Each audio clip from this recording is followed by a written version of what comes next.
Hi friends, എല്ലാവർക്കും പുതിയ വീഡിയോയിലേക്ക് സ്വാഗതം. അപ്പം ഞാൻ ഇന്ന് വന്നിരിക്കുന്നത് വിനായക ചതുർത്ഥി ദിവസം നമ്മൾ വീട്ടിൽ ചെയ്ത കുഞ്ഞു കുഞ്ഞിൻ്റെ വീഡിയോ ആയിട്ടാണ്. ഹൈദരാബാദിലേക്ക് വിനായക ചതുർത്ഥി പറഞ്ഞാൽ വളരെ വലിയ ആഘോഷമാണ്. മോളുടെ സ്കൂളിൽ എല്ലാവർക്കും ഓരോ കുഞ്ഞു വിനായകനെ കൊടുത്തിട്ട് വിട്ടിട്ടുണ്ടായിരുന്നു. അതുകൊണ്ടപ്പോൾ എനിക്ക് തോന്നിയ അതും പൂജാമുറിയിൽ വെച്ച് പൂജിക്കാമെന്ന്. അങ്ങനെയാണ് ഞാൻ വിനായക ചതുർത്ഥിക്ക് ഈ കുഞ്ഞു പൂജ ചെയ്തത്. ഞാൻ വീട്ടിൽ ഒരു ദിവസം മാത്രം പൂജ ചെയ്തുള്ളൂ. പിറ്റേ ദിവസം വിനായകനെ എടുത്തിട്ട് ഞാൻ അമ്പലത്തിൽ വലിയ വിനായകനെ വെച്ചിട്ടുണ്ട്, അവിടെ കൊണ്ടുപോയി വെച്ചു. അപ്പം നിബഞ്ജനം ദിവസം അവർ അവിടെ വെച്ച എല്ലാ വിനായകനെയും കൊണ്ടുപോയി ഒഴുക്കുന്നതാണ്.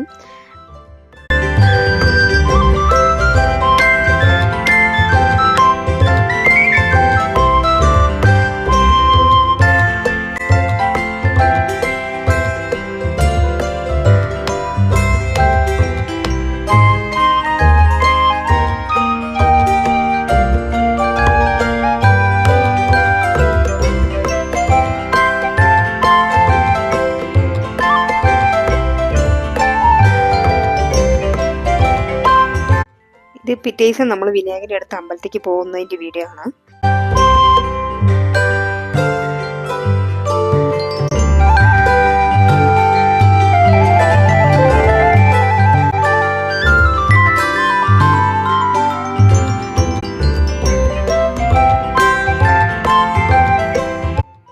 അപ്പോൾ ഇന്നത്തെ വീഡിയോ എല്ലാവർക്കും ഇഷ്ടപ്പെട്ടെന്ന് വിചാരിക്കുന്നു. വീഡിയോ ഇഷ്ടപ്പെട്ടാൽ ലൈക്ക് ചെയ്യുക, ഷെയർ ചെയ്യുക, കമൻറ്റ് ചെയ്യുക.